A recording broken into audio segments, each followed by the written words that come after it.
Hello students, welcome to engineers Pathshala. हम लोग reinforced cement concrete कल स्टार्ट किए थे। कंक्रीट के बारे में स्टडी कर चुके हैं। ठीक है, कंक्रीट क्या होता है, कंक्रीट कैसे बनता है, कंक्रीट में कौन कौन से इंग्रेडिएंट से मिलके बनता है, पीसीसी आरसीसी। तो पीसीसी में जो भी इंग्रेडिएंट था वो देखे थे। आरसीसी में क्या होता था, बस रैनफोर्समेंट बस एक्स्ट्रा ऐड होता था। तो रैनफोर्समेंट बेसिकली स्टील का दिया जाता है। तो स्टील के बारे में आज थोड़ा स्टडी करेंगे। ठीक है, तो चलिए स्टार्ट करते हैं लेक्चर को। तो सबसे पहले स्टील में पहला टाइप उसका है माइल्ड स्टील। तो माइल्ड स्टील जो होता है Fe250 लिखा जाएगा, मतलब Fe250 उसका ग्रेड है। ठीक है, लोअर स्ट्रेंथ स्टील होता है। इसमें कार्बन का परसेंटेज 0.25% से कम होता है। 0.25% से लेस होता है कार्बन का परसेंटेज, जनरली 0.05 टू 0.25% तक वेरी करता है। किसका परसेंट? कार्बन का परसेंट। मतलब कार्बन का परसेंट बहुत ज्यादा कम होता है। आगे हम लोग पढ़ेंगे कि कार्बन का जो परसेंट होता है वो स्टील की प्रॉपर्टी में किस प्रकार इफेक्ट करता है। अभी बस इतना जान लो, कार्बन कम रहेगा तो डक्टिलिटी अच्छा रहता है। ठीक है, उसके बाद फिर देखते हैं sigma S T. Sigma S T मतलब होता है permissible stress in steel in tension. ठीक है, टी फॉर टेंशन और नीचे में जो सी लिखा है सी फॉर कंप्रेशन, और एस का क्या होता है? स्टील होता है। और सिग्मा क्या है? स्ट्रेस है, परमिसिबल स्ट्रेस। तो permissible stress in steel in tension कितना होता है? 20 mm डाया के लिए आपका 140 न्यूटन पर एम स्क्वायर लेना है सिग्मा एस टी का value, up to 20 mm dia. ठीक है, मतलब डाया किसका? बार का। और अगर 20 mm डायामीटर से ज्यादा है तो हम लोग कितना लेंगे? सिग्मा एस टी का वैल्यू 130 न्यूटन पर एम स्क्वायर लेंगे। अब सिग्मा एस सी की बात करते हैं, मतलब permissible stress in steel in compression. तो किसी भी केस में, चाहे 20 mm डाया बार हो या फिर उससे छोटा हो या फिर उससे बड़ा हो, हर केस में हम लोग 130 न्यूटन पर एम स्क्वायर ही लेंगे सिग्मा एस सी का वैल्यू। क्लियर हो गया? ये डायरेक्ट डाटा है, इसको आपको याद रखना है। क्वेश्चन में कभी कभार नहीं देता तो ये वैल्यू आपको याद होना चाहिए। ठीक है, आगे बढ़ते हैं। दूसरे प्रकार का स्टील जो होता है मीडियम टेंसाइल स्टील होता है। अब माइल्ड स्टील से इसका स्ट्रेंथ थोड़ा ज्यादा रहेगा। Sigma S T sigma S C दोनों का वैल्यू 190 न्यूटन पर एम स्क्वायर होता है किसी भी डायमीटर बार के लिए। ठीक है, आगे देखते हैं। अब आते हैं H Y S D bar, जिसको हम लोग high yield steel deformed bar बोलते हैं। H Y S D bar जो होता है, इसके अंतर्गत में दो ग्रेड आते हैं, Fe415 और Fe500 आता है। ठीक है, इसको डिफॉर्म बार क्यों बोलते हैं? क्योंकि ये जो बार होते हैं वो प्लेन ना होके इसमें रिप्स होते हैं। ये जो दिख रहा होगा आपको रिप्स, यहाँ पर रिप्स बना है। ठीक है, ये ऐसा देखे होगे ना, छड़ में ऐसा बना हुआ, तो वो रिप्स होता है। उसका काम क्या होता है? तो बॉन्ड प्रोवाइड करता है किसके किसके बीच में? स्टील और कंक्रीट के बीच में। ठीक है, दोनों एक दूसरे से जुड़ के रहेंगे, इसके कारण से और ज्यादा फ्रिक्शन डेवलप होगा। तो वही बोल रहा है, गुड बॉन्ड बिटवीन क्या हो जाएगा? कंक्रीट एंड स्टील या फिर steel bar, and it is called the deformed bar. Okay, आगे देखते हैं। कार्बन कंटेंट इसमें ज्यादा होता है as compare to mild steel. इसमें जो कार्बन का जो कंटेंट होता है वो 0.2% होता है।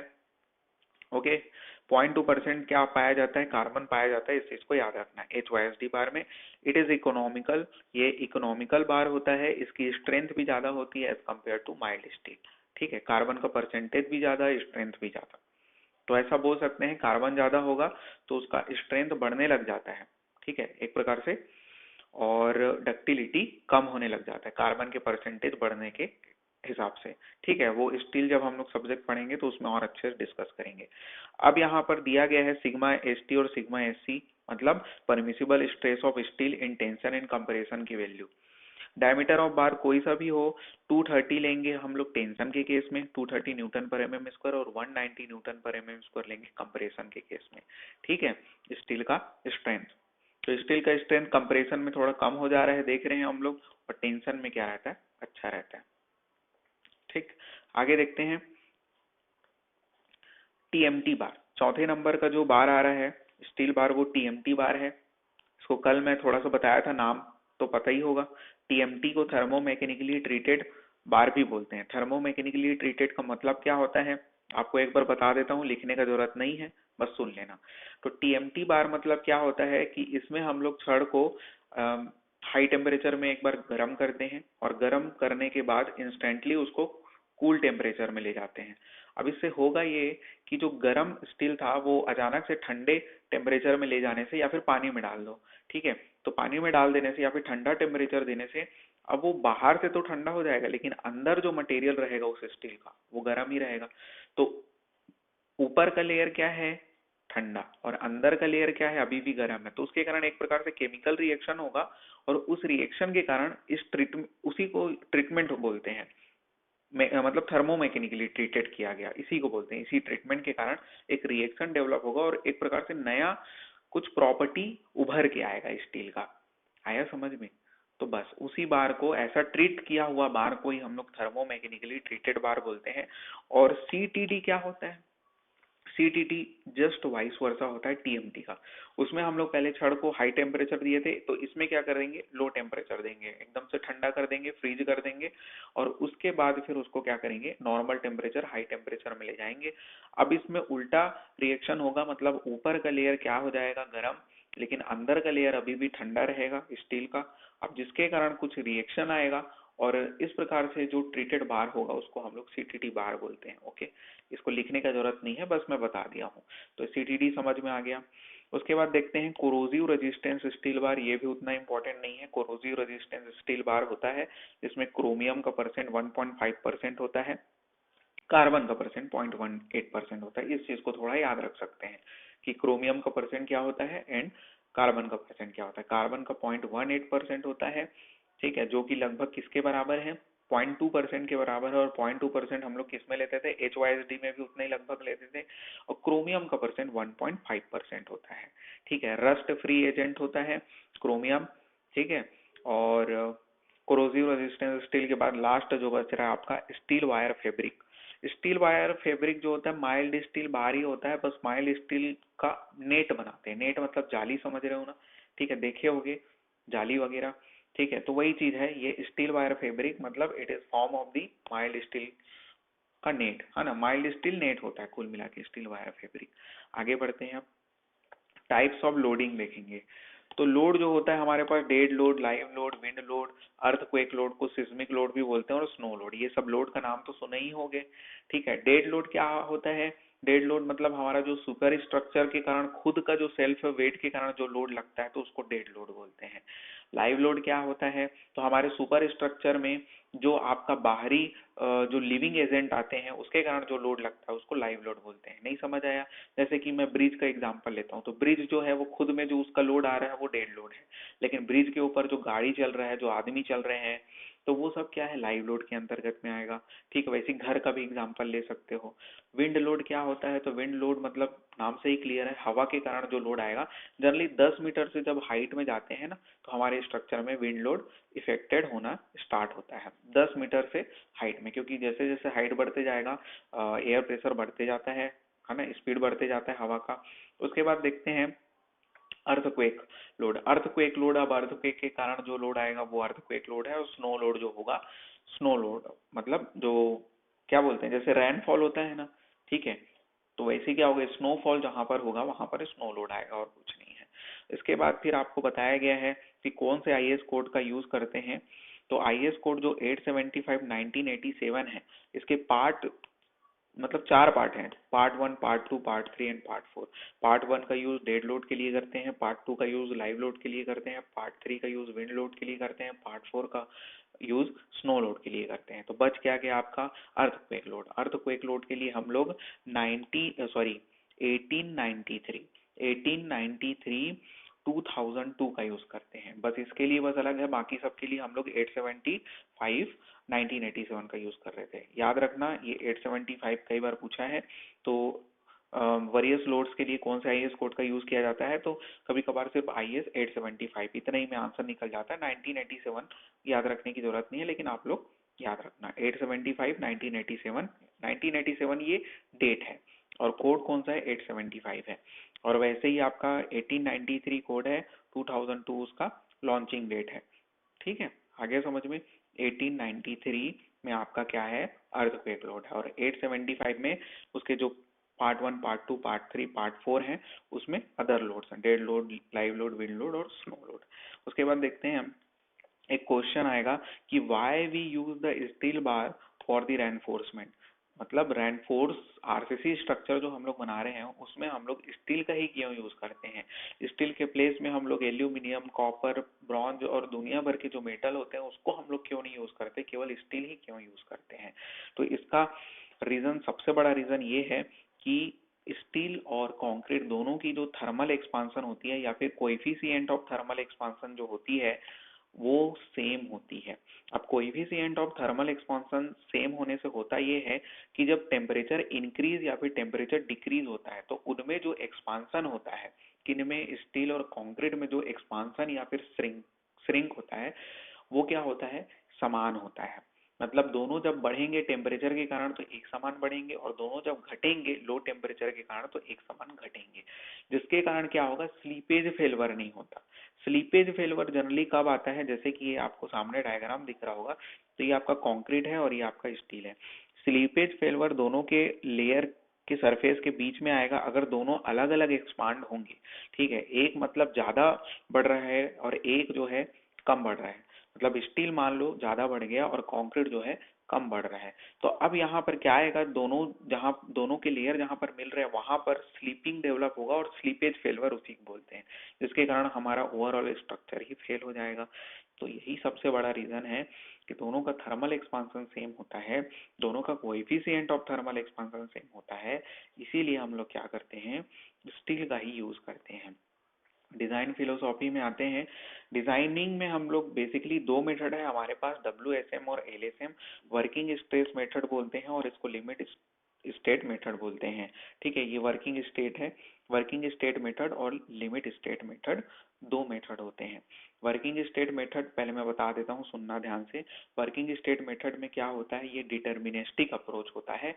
डिटर्मिनिस्टिक अप्रोच बोलने का मतलब ये होता है कि इसमें हम लोग को पहले से लोडिंग कंडीशन पता होता है कि हमारा ये स्ट्रक्चर है, इस स्ट्रक्चर में इतना लोड आएगा। ठीक है, 10 साल बाद भी इतना लोड आएगा या फिर 10 साल बाद जितना लोड आएगा वो अपने को पहले से पता है, तो हम लोग उस हिसाब से उसको डिजाइन कर देते हैं। ठीक है, एकदम सिंपल। लेकिन जो लिमिट स्टेट मेथड होता है उसमें क्या होता है कि ये अप्रोक्सीमेट अप्रोच होता है, मतलब प्रोबेबिलिस्टिक अप्रोच अपने को लेके चलना पड़ता है। हमको नहीं पता होता कि हम लोग जो भी स्ट्रक्चर डिजाइन कर रहे हैं उसका एनालिसिस कर रहे हैं या फिर, तो उसमें कितना लोड है। ठीक है, डिजाइन कर रहे हो उसमें अपने को नहीं पता है कि 10 साल बाद कितना लोड आएगा। ठीक है, हम लोग बस प्रोबेबिलिटी निकालते हैं कि 10 साल बाद या फिर कितने भी साल बाद इतना लोड आ जाएगा। अभी का लोड, प्रेजेंट का लोड तो पता ही रहेगा, लेकिन फ्यूचर में जो लोड आने वाला है उसको हम अपने को एज्यूम करना पड़ेगा, और उस हिसाब से हम लोग अपने स्ट्रक्चर को डिजाइन करेंगे। इसीलिए इसको बोलते हैं अप्रोक्सीमेट अप्रोच, LSM में होता है, या फिर प्रोबेबिलिस्टिक अप्रोच होता है। अब इसका एग्जाम्पल देके समझाता हूँ, अच्छे से समझ में आएगा। वर्किंग स्टेट मेथड में जनरली क्या होता है, इसका यूज वहां पर करते हैं जहां पर लोडिंग कंडीशन स्टेशनरी होता है, या फिर ऐसा बोल सकता हूँ स्टेशनरी स्ट्रक्चर बनाने में इसका यूज करते हैं। जैसे कि वाटर टैंक हो गया, पानी का टंकी बना रहे हो, उसकी कैपेसिटी मान लेते हैं 1000 लीटर है। ठीक है, तो वो 10 साल बाद भी 1000 लीटर ही रहेगा, टंकी अपने से बढ़ तो नहीं जाएगा ना। ठीक है, तो उस समय मतलब पानी की कैपेसिटी वही समान रहेगी। तो वर्किंग स्ट्रेस मेथड कहाँ पर यूज करते हैं, जहां पर आपका लोड एक्सीड नहीं करेगा।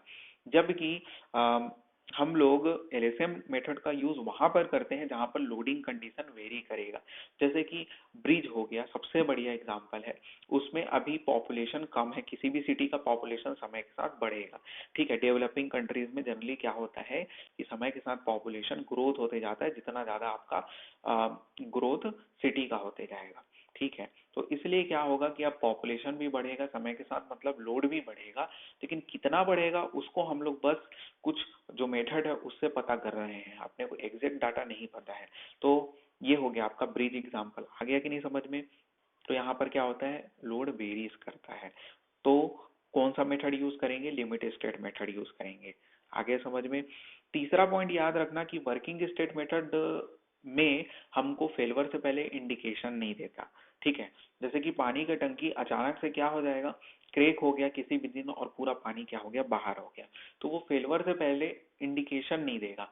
लेकिन एलएसएम मेथड वहां पर यूज करते हैं और करना भी पड़ेगा, क्योंकि बड़े बड़े स्ट्रक्चर में हम लोग एलएसएम मेथड का यूज करेंगे और हम लोग चाहेंगे कि हमारा स्ट्रक्चर फेल होने से पहले इंडिकेशन दे दे, ताकि हम लोग उसका समय से रिपेयर कर दे या फिर रिकंस्ट्रक्शन कर दे। आ रहा है समझ में? तो एलएसएम मेथड फेलवर से पहले आपको प्रॉपर इंडिकेशन मिल जाएगा। जैसे कि क्रेक वेक डेवलप हो रहा है तो आप लोग समझ जाएंगे कि अब इसका लाइफ खत्म होने वाला है। अब important point factor of safety में आते हैं। फैक्टर ऑफ सेफ्टी डब्ल्यूएसएम में कंक्रीट के लिए कितना होता है? 3 होता है, जबकि कंक्रीट के लिए फैक्टर ऑफ सेफ्टी एलएसएम में बढ़ जाता है, 3.3 हो जाता है। जबकि डब्ल्यूएसएम में स्टील की फैक्टर ऑफ सेफ्टी कितनी होती है? ज्यादा होती है। कितनी होती है? तो 1.8 होती है, जबकि 1.725 के आसपास जो होता है वो एलएसएम में होता है। तो ऐसा मैं बोल सकता हूँ कि एलएसएम मेथड में कंक्रीट की फैक्टर ऑफ सेफ्टी ज्यादा होती है, जबकि डब्ल्यूएसएम मेथड में स्टील की फैक्टर ऑफ सेफ्टी ज्यादा होती है। अब अगला point, load factor of safety. Load factor of safety concrete का, स्टील का डब्ल्यूएसएम में 1 होता है, जबकि एलएसएम में load factor of safety concrete का, स्टील का 1.5 होता है। ठीक है। और फैक्टर ऑफ सेफ्टी कैसे निकालते हैं आपको पता होगा, सोम पढ़े होगे तो, yield stress divided by working stress करके। वर्किंग स्ट्रेस को ही डिजाइन स्ट्रेस भी बोल सकते हैं, यील्ड स्ट्रेस को हम लोग अल्टीमेट स्ट्रेस भी बोल सकते हैं। डक्टाइल मटेरियल के लिए यील्ड की जगह में अल्टीमेट वर्ड का यूज करते हैं। ठीक है, आ रहा है समझ में? और यील्ड स्ट्रेस का डक्टाइल मटेरियल के लिए यूज करते हैं। तो yield stress divided by working stress factor of safety निकल के आ जाएगा। यहाँ पर आपको दिया गया है राइट साइड में कि ultimate load design method and performance based method. जैसे कि ऊपर में डब्ल्यूएसएम मेथड और एलएसएम देखे, लिमिट स्टेट और वर्किंग स्टेट मेथड, वैसे ही हमारे पास 2 मेथड और होते हैं जिनको हमको नहीं पढ़ना है। ठीक है, ultimate load design method and performance based method, ये बस मैं बता दिया हूँ, कोई काम का नहीं है ये। इसके बाद देखते हैं working state method. Working state method heading डाल लेना, इसको अच्छे से समझ लेना। ठीक है, जो मैं समझा रहा हूँ बारीकी से समझ लेना। ठीक है, अच्छे से समझाऊंगा, क्योंकि ये अगर नहीं समझ में आया तो आगे लिमिट स्टेट मेथड नहीं समझ में आएगा। और लिमिट स्टेट मेथड और वर्किंग स्टेट मेथड, यही 2 मेथड है जो स्टूडेंट लोगों को समझ में नहीं आता है। और पता नहीं क्यों नहीं समझ में आता है, क्योंकि ये आसान टॉपिक है, लेकिन स्टूडेंट को पहले से ही इसमें कुछ फोबिया टाइप का होता है, लगता है मेरे को, कि वो लोग समझना ही नहीं चाहते, या फिर आज तक उनको समझाने वाला कोई अच्छे से नहीं मिला। तो मैं कोशिश करूंगा कि आपको अच्छे से समझा सकूं। ठीक है, तो आगे देखते हैं हम लोग। एजम्पशन से ही क्वेश्चन बन जाता है, बहुत बार देखे होंगे। वर्किंग स्टेट मेथड का जो एजम्पशन होता है, section remain plane before and after bending. आ रहा है समझ में? तो ये पहला अजम्पशन है कि जो भी कुछ कोई सा भी सेक्शन होगा वो पहले भी प्लेन रहेगा और बेंडिंग के बाद भी प्लेन रहेगा। तो इसको डायरेक्ट याद रखना है, ये एलएसएम में भी सेम अजम्पशन होगा, डब्ल्यूएसएम में भी सेम होगा। तो section remain plane before and after bending. दूसरा, नो स्लिपेज कंडीशन एग्जिस्ट, कोई स्लिपेज कंडीशन एग्जिस्ट नहीं होगा। मतलब आपका थर्मल एक्सपांशन दोनों का समान होगा। Coefficient of thermal expansion steel और कंक्रीट का एकदम आइडियल रहेगा, जिसके कारण स्लीपेज कंडीशन एग्जिस्ट नहीं होगा। और उसके बाद फिर concrete takes compression only and steel केवल और केवल टेंशन लेगा। ठीक है, उल्टा बोल दिया क्या? कंक्रीट केवल और केवल कंप्रेशन लेगा स्ट्रक्चर में, ये हम लोग मानेंगे, और स्टील केवल और केवल टेंशन लेगा हमारे स्ट्रक्चर में, ये हम लोग मान के चलेंगे। ये सब आइडियल केस है। ठीक है, अब देखो, जो आपका आरसीसी स्ट्रक्चर होता है उसमें कंक्रीट भी है, स्टील भी है, तो जब उसमें ऊपर से लोड लगेगा तो दोनों ही सहेंगे ना। वो बात अलग है कि कंक्रीट कंप्रेशन लोड को अच्छे से सहता है और स्टील जो है टेंशन को अच्छे से सहता है, लेकिन दोनों में जब लोड लग रहा है तो कुछ ना कुछ कंप्रेशन टेंशन दोनों सहेंगे। आ रहा है कि नहीं समझ में? तो खैर वो सबको छोड़ो, एजम्पशन बस अभी याद रखो कि कंक्रीट केवल कंप्रेशन लेगा, स्टील केवल टेंशन लेगा। हुक्स लॉ वैलिड होगा, और हुक्स लॉ वैलिड होना मतलब stress is proportional to strain होगा, लीनियर स्ट्रेस स्ट्रेन डिस्ट्रीब्यूशन होगा, या फिर ग्राफ बनेगा। ठीक है, उसके बाद देखते हैं WSM is also known as modular ratio. अब यहाँ पर से WSM के बारे में याद रखना, इससे पहले तक जो था वो LSM में भी सेम अजम्पशन रहेगा। अब यहाँ पर से WSM मेथड को ही हम लोग मॉडुलर रेशो मेथड भी बोलते हैं। इसका बोलने का रीजन ये है कि मॉडुलर रेशो का यूज होता है इस मेथड में, इसलिए इसको मॉडुलर रेशो मेथड बोलते हैं। मॉडुलर रेशो को एम से रिप्रेजेंट करते हैं, और ये रेशियो होता है, किसका रेशियो? यंग मॉडुलस का। किसके किसके यंग मॉडुलस का? 2 मटेरियल के। जैसे यहाँ पर दिख रहा होगा आपको, modulus of elasticity of steel and concrete, का जो रेशियो आया उसी को हम लोग मॉडुलर रेशियो बोलते हैं। तो young modulus of the elasticity of the steel and concrete के रेशियो को यहाँ पर क्या बोल रहे हैं, मॉडुलर रेशियो बोल रहे हैं। अब यहाँ पर आपको ये पता होना चाहिए कि modulus of elasticity of steel कितना होता है, तो उसके जगह में हम लोग 2 इंटू 10⁵ पुट कर दिए हैं, 2 इंटू 10⁵, जबकि नीचे में modulus of elasticity of concrete है। कल के लेक्चर में मैं बताया था कि 5000√/FCK होता है, और कब लेते हैं, जब शॉर्ट टर्म कंसिडर करते हैं या फिर जब आप क्रिप को कंसिडर नहीं करेंगे। तो यहाँ पर आपको बॉक्स में वही लिख दिया है फॉर्मूला, और फिर बताया है कि जब क्रीप नहीं कंसिडर होगा तब ये मॉडुलर रेशियो का फॉर्मूला है। तो जब क्रीप कंसिडर करेंगे तो मॉडुलर रेशियो का फॉर्मूला क्या हो जाएगा, जो ये सेम फॉर्मूला है उसमें 5000√/FCK के जगह में हम लोग 1+θ को भी डिवाइड करना पड़ेगा ना। नीचे में देखो, यहाँ पर देखना, मॉडुलर रेशियो लिखा और उसके बाद जब क्रीप कंसिडर करेंगे तो 5000√/FCK डिवाइडेड बाई में क्या आ गया, 1+θ आ गया। अब ये 1+θ ऊपर चल देगा, क्या ऊपर चल देगा, और इस प्रकार से जो फॉर्मूला बन के आया ये किसके लिए है, जब हम लोग क्रीप को कंसिडर करेंगे।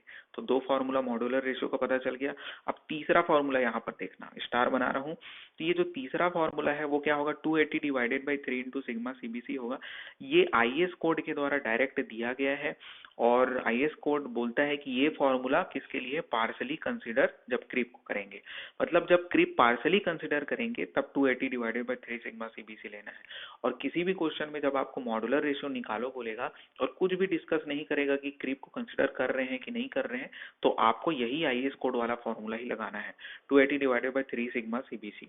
ठीक है, तो तीन फॉर्मूला मिल गया, जब क्रीप कंसिडर कर रहे हैं, जब क्रीप कंसिडर नहीं कर रहे हैं, और जब क्रीप को पार्सली कंसिडर कर रहे हैं। आगे समझ में, ठीक है। अच्छा, यहाँ पर से ये 280 डिवाइडेड बाई 3 सिग्मा CBC वाला जो फॉर्मूला है, इसमें आपको सिग्मा CBC दिख रहा होगा। ठीक है, तो ये सिग्मा CBC क्या होता है, permissible stress of concrete in bending compression. ठीक है, permissible stress of concrete in bending compression होता है, ये यहाँ पर लिख दिया हूँ। बेंडिंग कंप्रेशन में जो कंक्रीट का स्ट्रेस होता है, परमिसिबल स्ट्रेस होता है। ठीक है, तो वो उसी को बोलते हैं। तो सिग्मा CBC निकालने के लिए हमको क्या करना पड़ता है, कैरेक्टरिस्टिक स्ट्रेंथ है ना, ये कैरेक्टरिस्टिक स्ट्रेंथ जो होता है उसको डिवाइड करेंगे हम लोग पार्शियल फैक्टर ऑफ सेफ्टी से। ठीक है, हमको ग्रेड दे दिया गया है, यहाँ पर से मान लेते हैं कंक्रीट का ग्रेड M15 है, इधर M20 है। तो उसके लिए आप सिग्मा CBC इस टेबल में कैसे निकाल सकते हैं। ठीक है, वैसे तो आप डायरेक्ट याद भी रख सकते हो इस टेबल को, बहुत आसान है।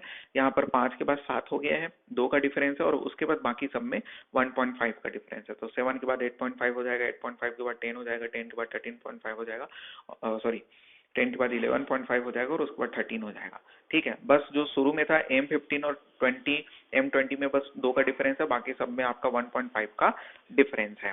ठीक है, तो यहाँ पर से क्लियर हो गया ये टेबल कैसे आया। तो बस हम लोग जैसे कि M15 के लिए निकाल रहे हैं, तो कैरेक्टरिस्टिक स्ट्रेंथ की जगह में मैं क्या रखूंगा, 15 लिखूंगा कि नहीं। कैरेक्टरिस्टिक स्ट्रेंथ 15 जो बता रहा है, कैरेक्टरिस्टिक स्ट्रेंथ को बता रहा है। कल के लेक्चर में मैं डिस्कस कर चुका हूँ। जो लेक्चर अभी अटेंड कर रहा है सेकंड को डायरेक्ट वो फर्स्ट लेक्चर देख के आ जाना, तभी और अच्छे से चीजें समझ में आएंगी। लेक्चर का लिंक मैं डिस्क्रिप्शन में दे दूंगा। ठीक है, तो 15 divided by partial factor of safety. Partial factor of safety concrete का कितना होता है, WSM पढ़ रहे हैं तो 3 होता है, LSM रहता है तो 3.3 होता। अब 15/3 मतलब 5 आंसर आ गया, तो टेबल में वैल्यू कितना आ गया, 5 आ गया। वैसे ही आप सबका वैल्यू निकाल सकते हैं, कुछ कुछ का वैल्यू अप्रॉक्स आएगा तो आप टेबल में पुट कर सकते हैं उसके हिसाब से। आगे समझ में। अब एक क्वेश्चन आपको दिया गया है कि calculate the modular ratio in above 3 condition. मतलब जो ऊपर का जो तीनों कंडीशन पड़े, तीनों कंडीशन मतलब एक बार क्रीप को कंसिडर कर रहा है, एक बार नहीं कर रहा है, और एक बार पार्शली कर रहा है।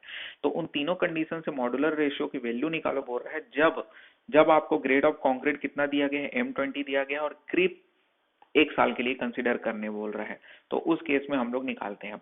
तो सबसे पहला कंडीशन जो आएगा, जब हम लोग क्रीप को कंसिडर नहीं कर रहे हैं, तो फॉर्मूला हमारे पास क्या बनता है, क्या बनता है 2 इंटू 10 मतलब मॉडुलर रेशियो क्या होता था, ES/EC, मतलब यंग मॉडुलस का रेशियो होता था स्टील और कंक्रीट के। तो ES की जगह में 2 इंटू 10⁵ आता था, और EC की जगह में 5000√/FCK आता था।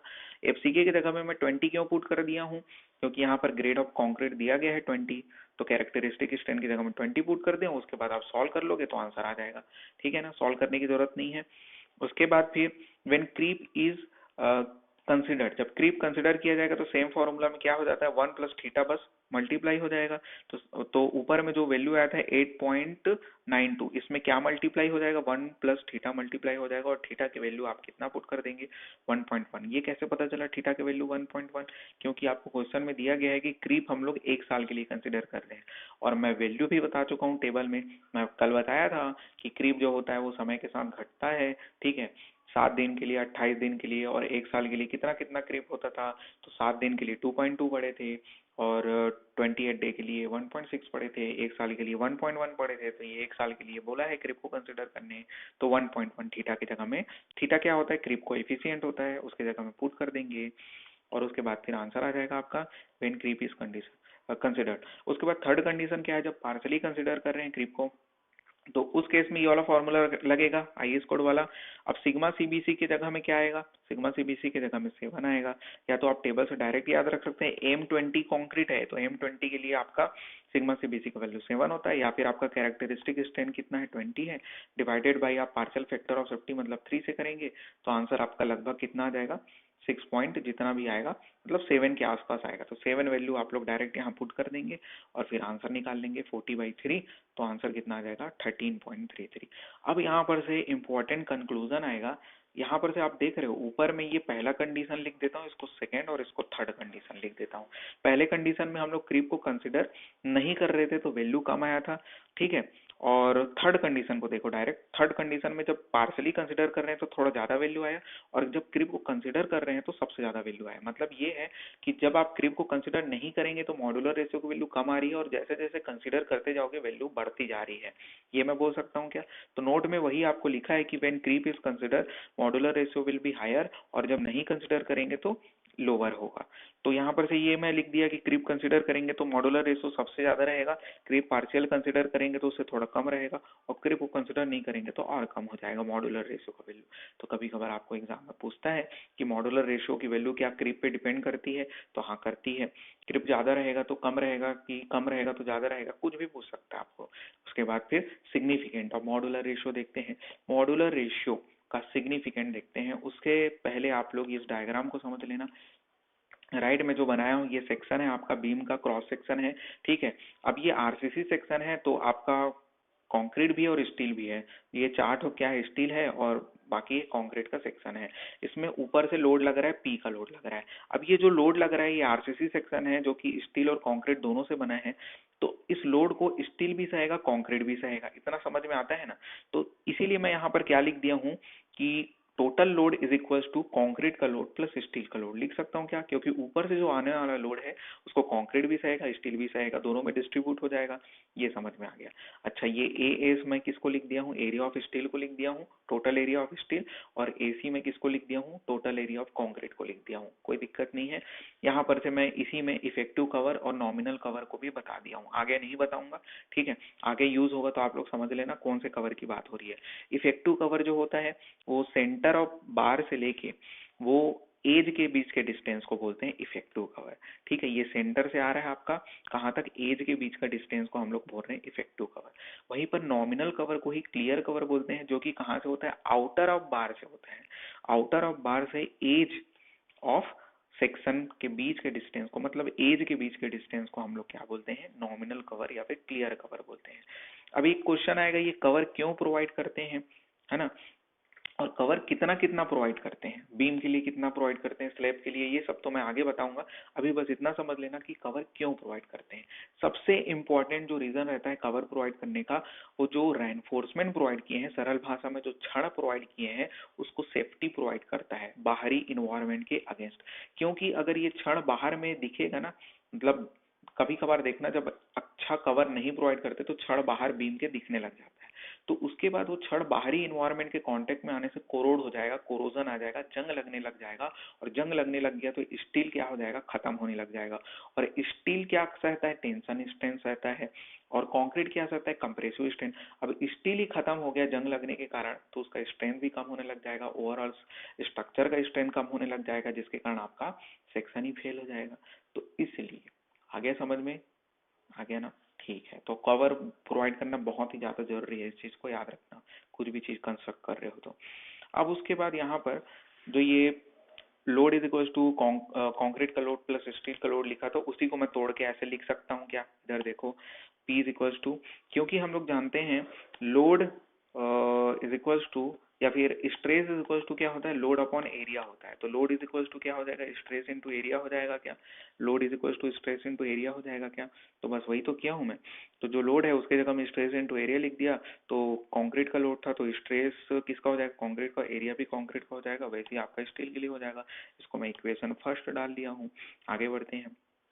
सेक्शन इज यूनिफॉर्म, हमारा जो सेक्शन है वो यूनिफॉर्म है, ऊपर का प्रिज्मेटिक सेक्शन है, इसलिए जो इलोंगेशन भी होगा स्टील और कंक्रीट दोनों में समान होगा। इलोंगेशन क्या होता है, डेल एल को इलोंगेशन बोलते थे, सोम में हम लोग पढ़ते थे, जो कि पी एल बाई ए ही होता था। अगर याद होगा तो इलोंगेशन यही होता है, पी एल बाई ए ही। ये कैसे आता है तो इसको अभी नहीं बताऊंगा मैं, नहीं तो और ज्यादा लंबा हो जाएगा लेक्चर। सोम जब पढ़ेंगे तो बढ़िया से पढ़ लेना, अभी याद रख लो, याद रख सको तो रख लो, अगर पता होगा तो बहुत अच्छी बात है। ठीक है, कोई बहुत बड़ा चीज नहीं है। यहाँ पर देखो इलोंगेशन दोनों का मैं समान कर दिया हूँ, उसके बाद P L by A, P L by A दोनों तरफ लिख दिया हूँ। एक तरफ क्या था, स्टील का था इलोंगेशन, एक तरफ कंक्रीट का था। तो मैं पी की जगह में पी एस लिख दिया हूँ, ए की जगह में ए एस लिख दिया हूँ, ई की जगह में ई एस लिख दिया हूँ। लेकिन लेंथ दोनों का समान होगा, ठीक है ना, क्योंकि दोनों में इलोंगेशन समान होगा, सेक्शन समान है, प्रिज्मेटिक है, यूनिफॉर्म है, इसलिए लेंथ दोनों का समान होगा। तो एल एल कट गया। अब उसके बाद सेकंड स्टेप में मैं क्या किया, ये जो पी बाई ए निकल के आ रहा है ना, ये वाला देखो, ये पी बाई ए निकल के आ रहा है, तो इसको मैं स्ट्रेस में कन्वर्ट कर सकता हूँ क्या, क्योंकि मेरे को पता है पी बाई ए क्या होता है, स्ट्रेस के बराबर होता है। तो मैं यहाँ पर P S by A S को क्या लिख दिया, सिग्मा एस लिख दिया। वहीं पर पी सी बाई ए सी को क्या लिख दूंगा, सिग्मा सी लिख दूंगा। कोई दिक्कत है क्या, यहाँ पर नहीं होना चाहिए। अब उसके बाद फिर मैं क्या किया, सिग्मा एस की वैल्यू निकाल लिया अगले स्टेप में। सिग्मा एस की वैल्यू निकालूंगा तो ई एस आपका इंटरचेंज हो गया, ऐसा कुछ हो जाएगा क्या। तो ई एस बाई ई सी मेरे को पता है मॉडुलर रेशियो होता है, तो यहाँ पर मैं ई एस बाई ई सी की जगह में एम लिख दूंगा, तो कोई दिक्कत है क्या।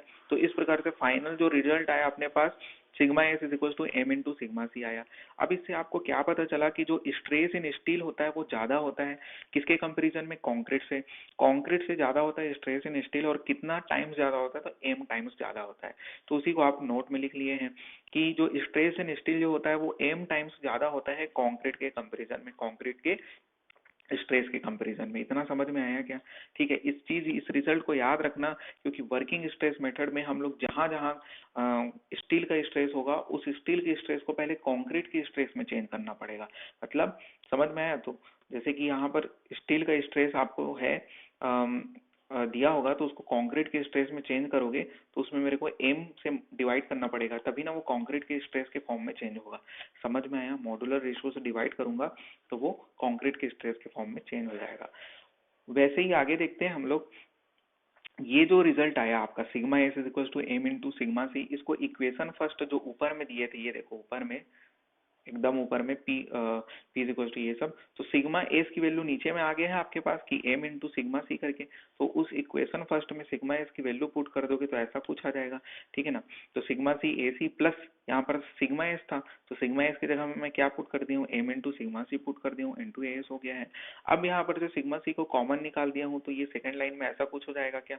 ठीक है, अब यहाँ पर से देखो, एक मिनट, अब यहाँ पर से m into A S actually में क्या है, equivalent area of steel in terms of concrete है। क्या है, equivalent area of steel in terms of concrete है m इंटू ए एस। ठीक है, अभी बस देख लो, अभी मैं डायग्राम समझाऊंगा, अच्छे से समझ में आ जाएगा। जबकि ये जो दिख रहा है A C plus M into A S, इस टोटल को हम लोग बोलते हैं equivalent total area in terms of concrete बोलते हैं। ये equivalent total area in terms of concrete है, जबकि m इंटू एस क्या था, equivalent area of steel in terms of concrete था। अब देखो नीचे में आपको समझ में आएगा, ये हमारे पास सेक्शन है, ठीक है। अब इस आरसीसी सेक्शन में ऊपर से पी लोड आ रहा है, पी लोड आ रहा है, और ये आरसीसी सेक्शन में स्टील भी है, कंक्रीट है, तो ये आपका एरिया ऑफ स्टील क्या हो गया, ए एस हो गया, और ए सी क्या हो गया, एरिया ऑफ कंक्रीट हो गया। अब मैं चाह रहा हूँ कि वर्किंग स्ट्रेस मेथड में हम लोग स्टील को हटा देते हैं और स्टील के जगह में कंक्रीट पुट कर देते हैं, या फिर कंक्रीट प्लेस करते हैं। अब जब क्या कर रहे हो आप, स्टील को हटा रहे हो बोलोगे, ठीक है ना, ये जो चार्ट होगा, स्टील दिख रहा होगा आपको, बार दिख रहा होगा या फिर क्षण, उस क्षण को आप हटा दोगे और ऊपर से जो आने वाला लोड पी है, तो ये जो लोड है पहले जो दोनों सह रहे थे, स्टील भी कंक्रीट भी, अब सिर्फ किसको सहना पड़ेगा, कंक्रीट को सहना पड़ेगा। क्या वो सह पाएगा, नहीं सह पाएगा। क्यों, क्यों नहीं सह पाएगा, क्योंकि पहले दोनों मिलके पी लोड को सह रहे थे ना, दोनों मिल के पी लोड को सह रहे थे, अब पी लोड को सिर्फ कंक्रीट को सहना पड़ेगा, तो फेल नहीं हो जाएगा स्ट्रक्चर। अब फेल ना हो इसलिए मेरे को कंक्रीट का क्वांटिटी को बढ़ाना पड़ेगा कि नहीं, कंक्रीट के क्वांटिटी को बढ़ाना पड़ेगा कि नहीं। अब ध्यान से देखना, अब मैं क्या किया, जो 4 ठोक क्षण था उसको हटा दिया, ठीक है, 4 ठोक क्षण था उसको हटा दिया हूँ, ठीक है। अब लोड उतना ही है, लोड जो है अभी भी पी लोड ही आ रहा है, तो अब मेरे को कंक्रीट के क्वांटिटी को बढ़ाना है, मान लेते हैं मैं ये बढ़ा दिया, ठीक है। ये जो बाहरी जो है ये बढ़ा हुआ कंक्रीट है, ठीक है। अब ये कितना बढ़ गया, कंक्रीट कितना बढ़ गया, एम इंटू ए एस बढ़ गया। नहीं समझ में आया क्या, अंदर वाला जो कंक्रीट था इसका एरिया क्या है, एसी है, एसी लिखा भी हूं मैं, दोबारा लिखने की जरूरत नहीं है, यहाँ पर ये लिखा हूं ना, जो अंदर वाला कंक्रीट है उसका एरिया एसी है, और जो बाहर में एक्स्ट्रा एरिया बढ़ाया हूं मैं, स्टील के टर्म्स में ही तो बढ़ाऊं, मतलब स्टील के प्लेस में ही तो बढ़ाया हूं ना, तो इसीलिए यहाँ पर लिखा हूं, देखो ऊपर में एम इंटू ए एस क्या है, equivalent area of steel in terms of concrete, मतलब स्टील को हटाने के कारण जितना एक्स्ट्रा कंक्रीट डाला हूं वही तो एम इंटू ए एस है। आया समझ में, equivalent area of steel in terms of concrete, अब समझ में आ गया होगा मेरे ख्याल से इतना, ठीक है। लोड अभी भी पी लोड लग रहा है, लेकिन अब इस पी लोड को सह लेगा कंक्रीट, क्या सह लेगा, क्योंकि मैं एक्स्ट्रा कंक्रीट डाल दिया हूँ, कितना एक्स्ट्रा कंक्रीट डाला हूँ, एम इंटू एस डाला उस स्टील के जगह में। अब इतना समझ में आ गया क्या। अब इस दोनों को जोड़ दो, जो एरिया ऑफ कंक्रीट था पहले वाला और जो एक्स्ट्रा कंक्रीट के कारण स्टील के टर्म्स में, मतलब steel in terms of concrete जो एड हुआ एक्स्ट्रा, उन दोनों को जोड़ दो, तो क्या बनेगा, A C plus M into A S C, इसी को बोलते हैं equivalent total area in terms of concrete. अब ये टोटल इक्विवेलेंट एरिया आ गया कि नहीं in terms of concrete, equivalent total area in terms of concrete आ गया समझ में। अब स्टील हट गया, केवल कंक्रीट है। डब्ल्यूएसएम में हम लोग को यही चीज करना पड़ता है, जहां जहां स्टील है उसको स्टील को हटा के कंक्रीट के टर्म में चेंज करना पड़ेगा, उसके बाद फिर डिजाइनिंग एनालिसिस करोगे। बस यहाँ पर अगर समझ में आ गया होगा तो आगे चीजें और अच्छे से समझ में आएगी, ठीक है। आगे बढ़ते हैं, एक क्वेश्चन भी आपको दे दिया हूँ जिससे और अच्छे से समझ में आए। ये आपका सेक्शन है, यहाँ पर उस सेक्शन का डेप्थ बोल लो या फिर हाइट बोल लो, 400 mm का है, उसका विड्थ आपको दिया गया है 300 mm, स्टील का डायमीटर भी दे दिया गया है, और आपको निकालना है टोटल इक्विवेलेंट एरिया, ठीक है, total equivalent area of concrete, ठीक है, अगर ग्रेड ऑफ कंक्रीट आपको M20 दिया गया है। आगे समझ में क्या निकालना है, टोटल इक्विवेलेंट एरिया निकालना है। इक्विवेलेंट एरिया क्या होता है, AC plus A M into A S होता है। यहाँ पर एरिया ऑफ कंक्रीट कितना आएगा, अब ये सब तो आप लोग जान रहोगे। एरिया ऑफ कंक्रीट निकालने के लिए क्या करोगे, 300 इंटू 400 करोगे, लेकिन आपको पता है कि छड़ भी है बीच में, तो उस छड़ को पहले माइनस करोगे, छड़ के एरिया को माइनस करोगे ना, पाई by 4 into D square, D का वैल्यू कितना है 16 इंटू 4 क्योंकि 4 ठोक छड़ है, इतने में क्या आएगा, एसी आ जाएगा। अब एसी आने के बाद एम इंटू एस सी करोगे, एम क्या है, एम क्या है, मॉडुलर रेशियो होता है, मैं बोला था कि 280 divided by 3 into sigma CBC लोगे। अब सिग्मा सीबीसी की वैल्यू कितना लोगे, M20 आपको क्वेश्चन में दिया है तो 7 पुट करोगे।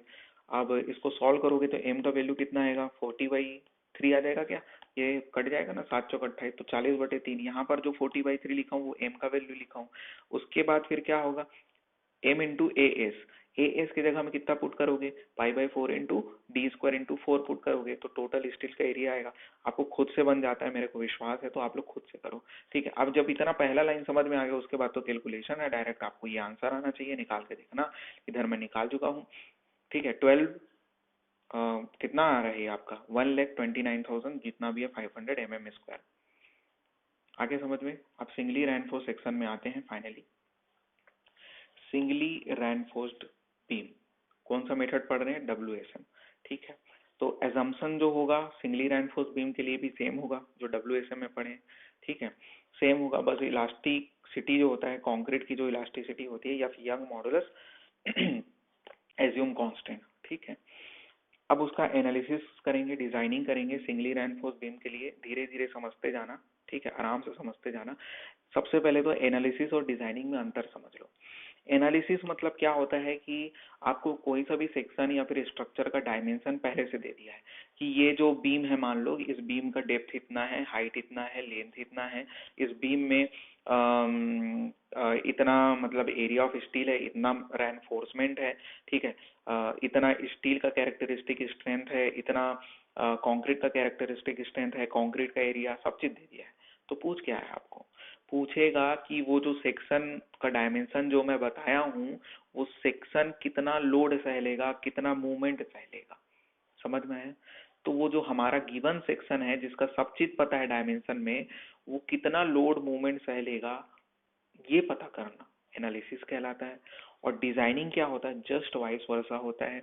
उसमें हमको क्या रहता है कि दे दिया रहता है कि अपने को एक ऐसा सेक्शन बनाना है जो कि इतना मूवमेंट सह ले, इतना फोर्स सह ले या फिर लोड सह ले। तो उस फोर्स, उस मूवमेंट के अकॉर्डिंग हम लोग सेक्शन डिजाइन करते हैं। उस सेक्शन का डायमेंशन कितना होना चाहिए, कितना छड़ लगेगा उसमें, कितना कवर आएगा उसमें, है ना, कितना कंक्रीट का एरिया होगा, ये सब हम लोग पता करेंगे। तो वो डिजाइनिंग कहलाता है।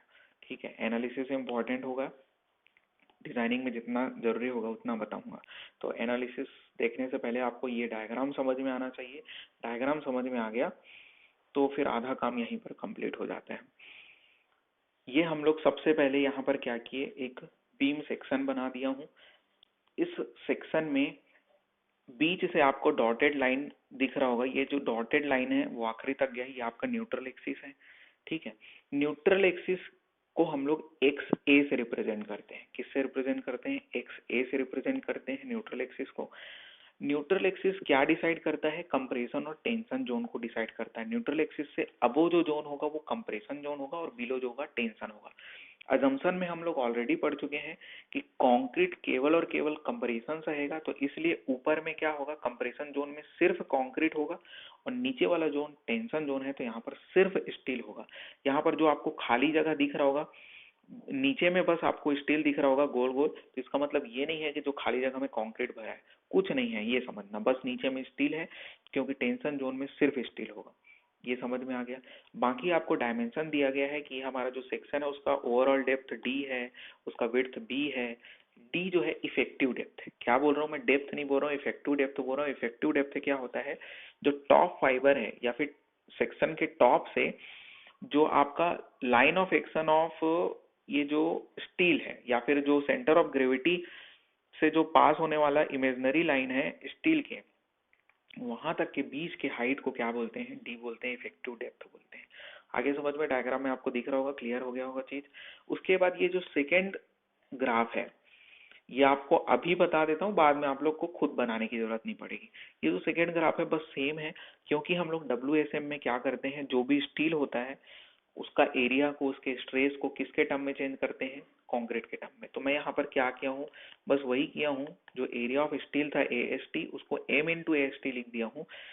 ठीक है, M इंटू AST लिखने का रीजन जान रहे हो ना, क्योंकि उसको कंक्रीट के एरिया के टर्म में चेंज करना है स्टील के एरिया को। ठीक है, आगे समझ में, तो इसलिए था बस। उसके बाद हम लोग स्ट्रेस डायग्राम और स्ट्रेन डायग्राम, मतलब ये पहला वाला स्ट्रेन और दूसरा वाला स्ट्रेस डायग्राम देखेंगे। WSM में हम लोग को स्ट्रेस डायग्राम से ही काम रहेगा, स्ट्रेस डायग्राम से ही काम रहेगा, स्ट्रेन डायग्राम से कोई काम नहीं रहता, कोई कैलकुलेशन नहीं होता है। स्ट्रेन डायग्राम बस देख लो, टॉप फाइबर में आपका मैक्सिमम स्ट्रेन रहेगा, चाहे कंप्रेसिव स्ट्रेन की बात करो चाहे टेंसाइल स्ट्रेन की बात करो, स्ट्रेन आपका अपर मोस्ट टॉप और अपर सॉरी डाउन जो है, मतलब जो डाउनेस्ट रीजन है वहां पर आपका टेंसाइल हाँ स्टील का स्ट्रेन मैक्सिमम रहेगा। आगे समझ में, न्यूट्रल एक्सिस में आपका स्ट्रेन भी जीरो रहता है और स्ट्रेस भी जीरो रहता है, जैसे दिख रहा होगा आपको। और टॉप फाइबर में ये जो मैं CA लिखा हूँ, ये TA लिखा हूँ, इसको मैं बताता हूँ इसका रीजन क्या है। एक्चुअली में होता क्या है कि हम लोग जानते हैं सिग्मा CBC जो होता है मैक्सिमम कंप्रेसिव स्ट्रेस होता है, या फिर maximum stress in concrete in bending compression होता है, और सिग्मा ST जो होता है वो permissible stress of steel in tension होता है। ठीक है, तो अब मैं इसके जगह में सिग्मा CBC के जगह में CA क्यों लिखा हूँ और सिग्मा ST की जगह में TA क्यों लिखा हूँ, उस चीज को हम लोग समझते हैं कि CA, पहले ऊपर देखना, CA कोई सा भी एक ऐसा वैल्यू है जिसका सी ए एक ऐसा मतलब स्ट्रेस का वैल्यू है जिसका वैल्यू सिग्मा सीबीसी से कम है, ठीक है। वैसे टी ए एक ऐसा स्ट्रेस का वैल्यू है, स्टील के स्ट्रेस का वैल्यू है जिसका जो वैल्यू है सिग्मा एस टी से कम है, ठीक है। अब ये ऐसा क्यों? क्योंकि हम लोग जानते हैं कि हमारे जो स्ट्रक्चर है, ठीक है, ये जो स्ट्रक्चर है इसमें कोई सा भी लोड पी लोड लग रहा है मान लो, तो वो जो लोड है वो कोई जरूरी है क्या इतना लोड लग रहा हो कि हमारा स्ट्रक्चर फेल हो जाए?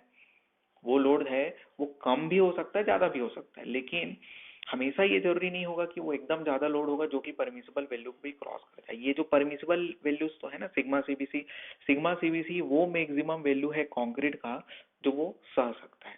अगर ये सिग्मा सीबीसी से ज्यादा लोड आएगा, ज्यादा स्ट्रेस लगेगा, तो वो फेल हो जाएगा, यही मतलब हुआ ना। तो इसलिए मैं सीए लिखा हूँ। अभी मेरे को नहीं पता कितना लोड लग रहा है, लेकिन इतना मान के चल रहा हूँ कि हमारा जो स्ट्रक्चर है वो फेल नहीं हो रहा है, इसलिए हम लोग सिग्मा सीबीसी से कोई सा भी छोटा वैल्यू सी ए लिख दिए हैं। वैसे ही नीचे में सिग्मा एस टी से कोई सा भी छोटा वैल्यू टी ए हम लोग लिख दिए हैं, क्योंकि हम लोग ये मान के चल रहे हैं कि टेंशन जोन भी फेल नहीं हो रहा है, कंप्रेशन जोन भी फेल नहीं हो रहा है। ये मैं एकदम बारीकी से बता रहा हूँ क्योंकि ये समझना बहुत जरूरी है, नहीं तो बाद में आपको ना दिक्कत जाएगा, ठीक है। अब उसी लाइन को मैं लिख भी दिया हूँ कि सी ए क्या है, any value of the stress in concrete less than sigma CBC. Sigma CBC को हम लोग सी से भी रिप्रेजेंट कर सकते हैं। और टी ए क्या है, any value of the stress in steel less than sigma S T. Sigma S T को हम लोग टी से भी रिप्रेजेंट कर देते हैं। तो इसलिए मैं सी की जगह में कोई सा भी छोटा वैल्यू सी ए लिख दिया हूँ और टी के जगह में कोई सा भी टी से छोटा वैल्यू टी ए ऊपर डायग्राम में मैं लिख दिया हूँ। यहाँ तक समझ में आ गया तो आगे बढ़ते हैं। अब यहाँ पर नीचे में आपको दिख रहा होगा, इसको थोड़ा सा मिटालता हूँ तो समझ आएगा ये, ठीक है। देखो यहाँ पर ये मैं टी ए की जगह में टी ए बाई एम लिखा हूँ क्या? टी ए की जगह में टी ए बाई एम लिखा हूँ क्या यहाँ पर? क्यों लिखा हूँ? क्योंकि मैं बोला था जो भी स्टील का स्ट्रेस होगा उसको मेरे को कंक्रीट के स्ट्रेस के टर्म में चेंज करना पड़ेगा। और यहाँ पर मैं बताया था, पीछे पढ़े थे कि स्ट्रेस इन स्टील जो होता है M times of stress in concrete होता है। तो कंक्रीट के स्ट्रेस के टर्म में जब मैं चेंज करूंगा तो वो क्या बन जाएगा, सिग्मा एस टी बाई या फिर सिग्मा एस बाई एम बन जाएगा। तो यहाँ पर मैं क्या लिख सकता हूँ, इसको टी ए बाई एम लिख सकता हूँ क्या? ठीक है, क्योंकि सिग्मा एस टी की जगह में हम लोग टी ए पुट कर रहे हैं, तो बस वही है। अब आगे बढ़ रहे हैं, ये डायग्राम समझ में आना चाहिए, आगे चीजें और अच्छे से आपको समझ में आते जाएगी। जो पहली बार पढ़ रहा होगा उसको थोड़ा सा दिक्कत जा रहा होगा, लेकिन बार बार वीडियो को देखो और समझो, ठीक है। उसके बाद देखते हैं calculation of the actual depth of neutral axis. Actual depth of neutral axis निकालना सीखते हैं अब। सबसे पहली बात तो ये जान लो actual depth of neutral axis diagram में क्या था। न्यूट्रल एक्सिस से जो टॉप का जो बीच का डिस्टेंस है यहाँ पर मैं बताया था एक्स ए है। अब देखो actual depth of neutral axis को एक्स ए से रिप्रेजेंट कर रहे हैं, ठीक है। तो it is the depth of neutral axis which divides the overall section in compression and tension. जैसे मैं ऊपर में बताया कि जो न्यूट्रल एक्सिस होता है वो क्या करता है, कंप्रेशन और टेंशन जोन में डिवाइड करता है, ऊपर कंप्रेशन नीचे में टेंशन। तो एक से वो डिस्टेंस है न्यूट्रल एक्सिस का, तो जो क्या कर रहा है, it is the depth of neutral axis which divide the overall section in compression and tension. First point तो आसान था। सेकंड पॉइंट क्या बोल रहा है, it is the depth that tells overall failure is due to concrete और steel. मतलब एक से कैलकुलेट करने के बाद एक्सी भी कैलकुलेट करेंगे आगे। एक्सी मतलब होता है आपका critical depth of neutral axis, ठीक है। और एक्सरे के हेल्प से हम लोग ये पता कर सकते हैं कि हमारा जो स्ट्रक्चर जो है वो कंप्रेशन जोन के कारण फेल हो रहा है या फिर टेंशन जोन में फेल हो रहा है, मतलब कुल मिला के स्टील के कारण फेल हो रहा है कि कंक्रीट के कारण फेल हो रहा है। तो वही चीज बोला है कि it is the depth which tells overall failure is due to concrete और स्टील, या फिर दोनों के कारण, ठीक है। ये हम लोग पता करेंगे। कैसे पता करेंगे, तो थर्ड पॉइंट में आपको पता चलेगा। It is the depth of the neutral axis which may be calculated by equating the movement of area of compression and tension. Sorry, third point में पता चलेगा बोल दिया था। थर्ड पॉइंट में तो एक्चुअली में बताया गया है कि आपको actual depth of neutral axis कैसे निकलेगा। अभी मैं ऊपर में ही बता दिया हूँ, यहाँ पर जो ये ब्रैकेट में लिखा है ना, वहीं से मैं पहले से ही बता चुका हूँ कि हम लोग एक्स ए और एक्स सी को कंपेयर करते हैं और तब पता चलता है कि हमारा जो स्ट्रक्चर है कि वो कंक्रीट में फेल होगा कि स्टील में फेल होगा। उसको आगे अच्छे से बताऊंगा, चिंता मत करो। थर्ड पॉइंट में आपको क्या बताया गया है, थर्ड पॉइंट में बताया गया है कि जो एक्स ए कैसे कैलकुलेट करते हैं। एक्स ए मतलब एक प्रकार से डेप्थ ऑफ न्यूट्रल एक्सिस। तो depth of neutral axis calculate करने के लिए movement of area in compression zone, movement of area in tension zone को इक्वेट करना पड़ता है। Movement of area in compression zone और टेंशन जोन का मूवमेंट ऑफ एरिया कैसे निकालेंगे, तो अब देखो ऊपर डायग्राम। मूवमेंट ऑफ एरिया निकालने के लिए कंप्रेशन जोन में मान लो पहले निकाल रहे हो तो कंप्रेशन जोन का एरिया निकालोगे। कंप्रेशन जोन का एरिया कितना होगा, डायग्राम को देखो, ठीक है। एरिया निकालने के लिए आपको सेक्शन को देखना पड़ेगा ना, तो इस सेक्शन में देखोगे तो बी विड्थ है और एक्स ए यहाँ से यहाँ तक का डिस्टेंस है ना, एक्स ए, तो बी इंटू एक्स ए करोगे तो कंप्रेशन जोन का एरिया नहीं निकल जाएगा, ठीक है। अब इस एरिया को मल्टीप्लाई करोगे किससे, जो आपका कंप्रेशन जोन का सेंटर ऑफ ग्रेविटी है और न्यूट्रल एक्सिस के बीच का डिस्टेंस है उससे, ठीक है। किसके बराबर होगा, न्यूट्रल एक्सिस और जो कंप्रेशन जोन का सेंटर है या फिर सेंटर ऑफ ग्रेविटी उनके बीच का distance x A by to नहीं हो जाएगा, एक्स ए बाई टू हो जाएगा। टोटल डिस्टेंस जब एक्स ए है न्यूट्रल एक्सिस से टॉप का, तो एक्स ए बाई टू करोगे तो सेंटर ऑफ ग्रेविटी और न्यूट्रल एक्सिस के बीच का डिस्टेंस नहीं आ जाएगा, तो एक्स ए बाई टू करोगे, ठीक है। तो वही क्यों, यहाँ पर नीचे में देख लो ये क्या हुआ, B into X A by two. अब वैसे ही हम लोग टेंशन जोन में करेंगे, टेंशन जोन का मोमेंट ऑफ एरिया कैसे निकालोगे, यहाँ पर थोड़ा मैं मिटा लेता हूँ, ठीक। अब ये टेंशन जोन आपको दिख रहा होगा डायग्राम में, इस टेंशन जोन का एरिया क्या हो जाएगा, पूरा एरिया मत निकाल लेना। टेंशन जोन में हम लोग क्या करते हैं, केवल स्टील को कंसिडर करते हैं, तो स्टील का एरिया कितना हो जाएगा, M into A S T. A S T मत लिख देना, एम इंटू एस टी लिखना, क्योंकि हम लोग एरिया को पहले कॉन्क्रीट के टर्म में चेंज करेंगे, ठीक है, भूलना मत। M into S T area हो गया। अब इस एरिया को हम लोग किससे मल्टीप्लाई करेंगे, न्यूट्रल एक्सिस और जो इसका स्टील है उसके सेंटर ऑफ ग्रेविटी के बीच का डिस्टेंस, मतलब ये जो मैं बना रहा हूँ ये डिस्टेंस, और ये जो डिस्टेंस है वो किसके बराबर हो जाएगा, डी इफेक्टिव डेप्थ था, स्मॉल डी लिख रहा हूँ कैपिटल डी नहीं, दोनों में अंतर समझ में आ रहा होगा। स्मॉल डी इफेक्टिव डेप्थ है, कैपिटल डी ओवरऑल डेप्थ है, तो डी माइनस एक्स ए कर दूंगा तो आपका क्या आ जाएगा, न्यूट्रल एक्सिस और जो स्टील का सेंटर ऑफ ग्रेविटी है उसके बीच का डिस्टेंस आ जाएगा। और यही तो करते हैं हम लोग मूवमेंट ऑफ एरिया निकालने के लिए, area into centre of gravity से न्यूट्रल एक्सिस का डिस्टेंस। तो ये आपका क्या आ गया, M into S T D minus X A. ये फर्स्ट टाइम पढ़ा रहा हूँ इसलिए मैं एकदम धीरे धीरे और बारीक से पढ़ा रहा हूँ, तो ये आपका समझ में आ गया होगा मेरे ख्याल से, मूवमेंट ऑफ एरिया को इक्वेट करना। अब आगे देखते हैं सेकंड। अच्छा ये सेकंड मेथड भी है, एक्स ए निकालने का एक मेथड तो ये है, इससे आप निकाल सकते हैं और यही मेथड बेसिकली काम आता है, ठीक। उसके बाद फिर सेकेंड मेथड जो होता है उसमें हम लोग क्या करेंगे, स्ट्रेस डायग्राम को देखेंगे, और स्ट्रेस डायग्राम में, ये स्ट्रेस डायग्राम है, ये जो राइट में बना है ना स्ट्रेस डायग्राम में, स्ट्रेस डायग्राम में हम लोग क्या करेंगे, सिमिलर ट्रेंगल की प्रॉपर्टी लगाएंगे। क्या, सिमिलर ट्रेंगल, सिमिलर ट्रेंगल की प्रॉपर्टी लगाएंगे और एक्स ए की वैल्यू निकालेंगे, ठीक है। तो यहाँ पर मैं डायग्राम को मैं फिर से बना देता हूँ, पीछे मत जाना पड़े इसलिए। तो ऊपर में आपका क्या था, सी ए था, और ये जो डिस्टेंस है एक्स ए है, और ओवरऑल जो डिस्टेंस था ये क्या है, डी है, इफेक्टिव डेप्थ। और यहाँ पर जो स्ट्रेस आ रहा है वो उसको मैं कितना लिखा हूँ, टी ए बाई एम लिखा हूँ यहाँ पर का। ऊपर का जो था सी ए था, समझ में आ गया कि नहीं। अब यहाँ पर जब डायग्राम मेरे को पता है सिमिलर ट्रेंगल की प्रॉपर्टी लगा रहे हो, तो मैं क्या करूंगा, सी ए बाई एक्स ए करूंगा, ठीक है ना। ये वाला ट्रेंगल जब देखोगे तो क्या हो जाएगा, सी ए बाई एक्स ए हो जाएगा, इक्वल टू में जब नीचे वाला टेंशन जोन का ट्रेंगल देखोगे तो एक साइड क्या है आपका, टी ए बाई एम है, और उसको डिवाइड किससे करोगे, इतने डिस्टेंस से, और ये डिस्टेंस कितना है आपका, डी माइनस एक्स ए है, तो बस यही तो किए हो। और यहाँ पर से आप एक्स ए निकाल लेंगे फिर से।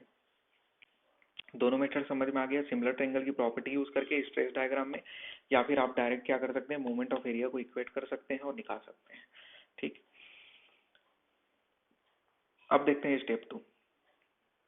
स्टेप 2 में क्या करेंगे, critical depth of neutral axis निकालेंगे। Critical depth of neutral axis को हम लोग एक्स सी से रिप्रेजेंट करते हैं, और ये वो डेप्थ होता है, इसको हम लोग आइडियल डेप्थ भी बोल सकते हैं, क्योंकि ये न्यूट्रल एक्सिस का वो डेप्थ होता है जिसमें कंक्रीट और स्टील दोनों साइमल्टेनियसली फेल होते हैं, मतलब एक साथ फेल होते हैं। जो भी लोड लग रहा है स्ट्रक्चर उसके कारण कंक्रीट और स्टील एक ही साथ फेल होंगे, ठीक है, अगर हमारे स्ट्रक्चर में न्यूट्रल एक्सिस का डेप्थ कितना होगा, क्रिटिकल डेप्थ होगा, ठीक है। तो critical depth of the neutral axis is the depth when the steel and concrete fails simultaneously at that time overall structure is fail. अब जब कंक्रीट और स्टील दोनों एक साथ फेल हो जाएगा तो जाहिर सी बात है हमारा ओवरऑल स्ट्रक्चर ही फेल हो जाएगा, क्योंकि जब सिर्फ कंक्रीट फेल होता तो स्टील तो बचा है तो थोड़ा बहुत तो और टाइम लेता स्ट्रक्चर फेल होने में।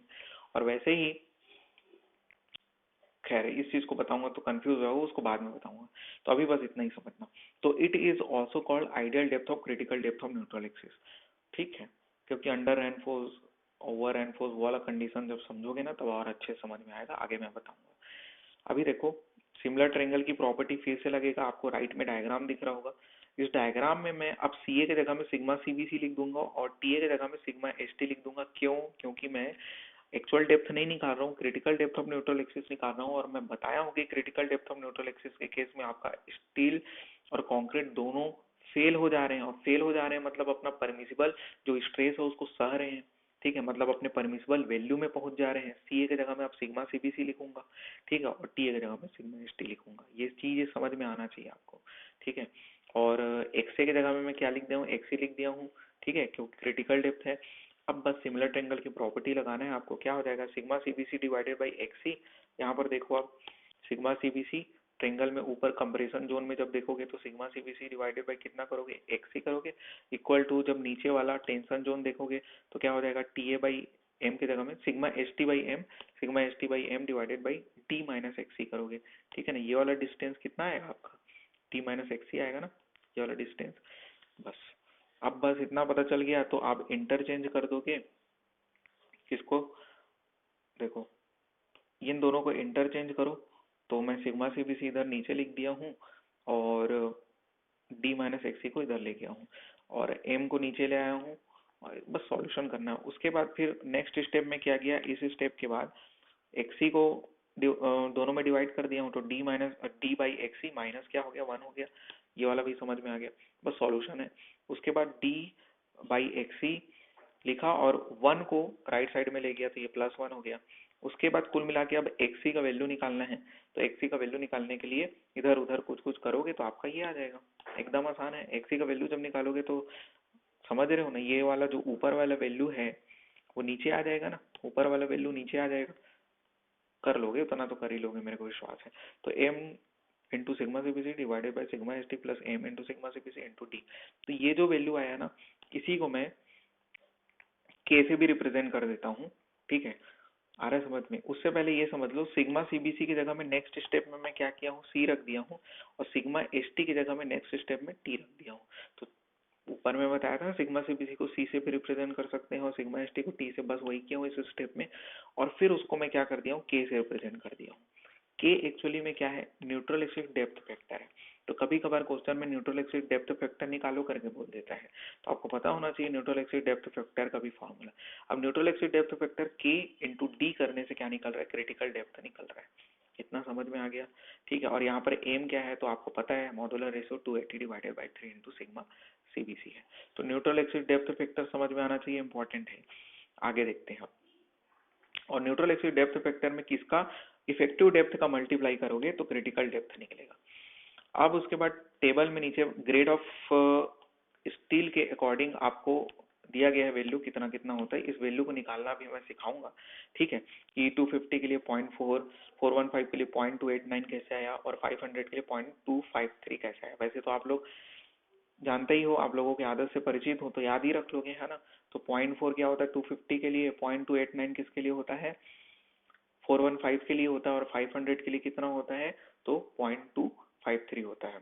जैसे जैसे ग्रेड बढ़ते जा रहा है न्यूट्रल एक्सिस डेप्थ फैक्टर की वैल्यू घटते जा रही है, ठीक है।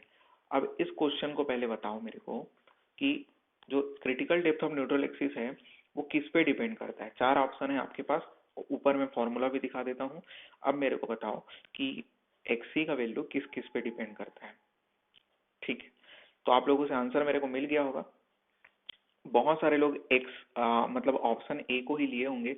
अगर आप ऑप्शन ए को लिए हो तो गलत हो, अगर ऑप्शन बी को लिए हो तो भी गलत हो, ऑप्शन डी को लिए हो तो भी गलत हो, लेकिन ऑप्शन सी को लिए होगे तो बिल्कुल सही होंगे। अब इसका रीजन क्या है, मतलब एक C critical depth of neutral axis केवल और केवल permissible stress of steel in tension और इफेक्टिव डेप्थ पे ही डिपेंड करता है, ऐसे मैं कैसे बोल सकता हूँ, उस चीज को अब समझाता हूँ। होता क्या है कि एक्सी का फॉर्मूला अगर मैं लिखना चाहूँ तो वो होता है एम सी मतलब sigma C B C divided by T plus M C, T मतलब sigma S T plus M into M C T plus M sigma C B C, ये होता है फॉर्मूला।